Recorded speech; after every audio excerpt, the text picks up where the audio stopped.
रामचंद्र जी द्वारा गंभीर वाणी में जब परशुराम जी से कहा गया कि हे महामुनि, आप हमें क्षमा करिए जो भी अनुचित कहा है, इस पर कौशिक अर्थात विश्वामित्र जी ने विश्वामित्र से को संबोधित करते हुए परशुराम ने कहा, कौशिक सुनहु मंद यह बालक।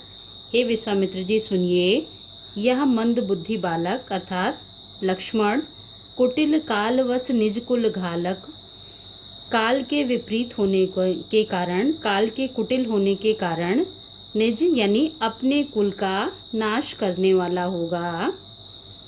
ये बालक भानुवंश राकेश कलंको, सूर्यवंश में उसी तरह से कलंक है जैसे चंद्रमा में कलंक, जो निपट निरंकुश अबुध असंकु, जो पूरी तरह से अनुशासनहीन बुद्धिहीन इस प्रकार का बालक है। इसमें किसी प्रकार की कोई शंका नहीं है।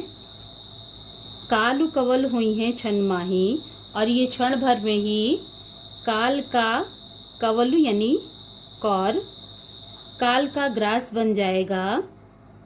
कहूँ पुकार खोर मोहिनाही, और ये मैं सभा में पुकार कर कह रहा हूँ, बाद में मुझे कोई दोष नहीं देगा। खोरी मोहिनाही यानी इसमें मेरा कोई दोष नहीं है यदि मेरे द्वारा इस बालक का वध हो जाता है।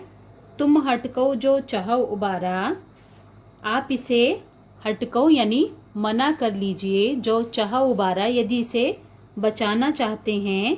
कहीं प्रताप बल रोष हमारा, हमारे प्रताप बल और क्रोध के बारे में इसे बता करके इसे बचा लीजिए। इस पर लक्ष्मण ने कहा, लखन कहो मुनि सुजस तुम्हारा। हे मुनि, आपका सुयश तुम्हें अछत को बरने पारा, आपको छोड़ करके इसका वर्णन और कोई नहीं कर सकता है। अपने मुँह तुम आपन ही करनी, आप जो अपने मुख से बार बार अपनी प्रशंसा कर रहे हैं। बार अनेक भांति बहुबरनी, और बार बार और तरह तरह से कर रहे हैं। नहीं संतोष तपुनि कछ कहूँ, इस पर भी यदि आपको संतुष्टि नहीं है तो आप फिर से कुछ कहिए। जनि रिस रो की दुसह दुख सहूँ, मैं किसी तरह से अपने क्रोध को काबू में करके इस असहनीय दुख को सह लूंगा। वीर व्रती तुम धीर अछोभा, लेकिन आप जो स्वयं को वीर व्रती कह रहे हैं ये बिल्कुल शोभनीय नहीं है, क्योंकि आप स्वयं को वीरव्रती कह करके जो वास्तव में वीरव्रती हैं उन्हें गारी देत न पावो शोभा, आप उन्हें गाली दे रहे हैं अर्थात उन्हें अपमानित करते हुए बिल्कुल शोभनीय नहीं लग रहे हैं। इसलिए आप स्वयं को बार बार वीरव्रती मत कहिए।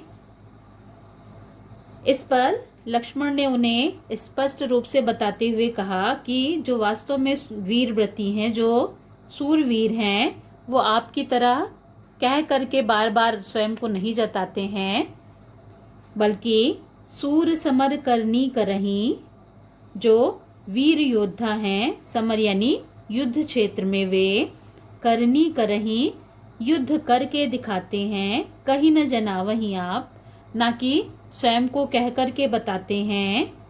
विद्यमान रन पाए रिपु कायर कथई प्रताप, और जो कायर होते हैं वे सामने शत्रु को पा करके रन और समर ये दोनों युद्ध के पर्यायवाची क्षेत्र है, यानी समर युद्ध क्षेत्र और रन युद्ध क्षेत्र। विद्यमान रन पाए रिपु कायर कथई प्रताप, जो कायर होते हैं वे सामने शत्रु को पा करके युद्ध क्षेत्र में शत्रु को सामने पा करके केवल अपने प्रताप का बखान करते हैं।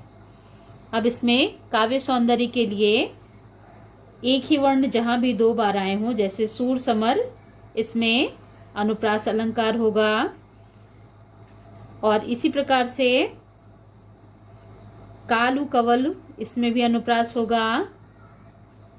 भानुवंश राकेश कलंकु, जो जिस प्रकार से इसमें उपमा है, तुलना की गई है कि जिस तरह से सूर्यवंश में भानुवंश राकेश कलंको, जिस प्रकार से चंद्रमा में कलंक होता है उसी प्रकार से यह बालक सूर्यवंश में कलंक के समान है। और इसमें तद्भव शब्दों का बहुत अधिक प्रयोग किया गया है, जैसे अछत, अक्षत, लखन, लक्ष्मण। इसी प्रकार से इसमें मुख्य रूप से अवधी भाषा का प्रयोग है।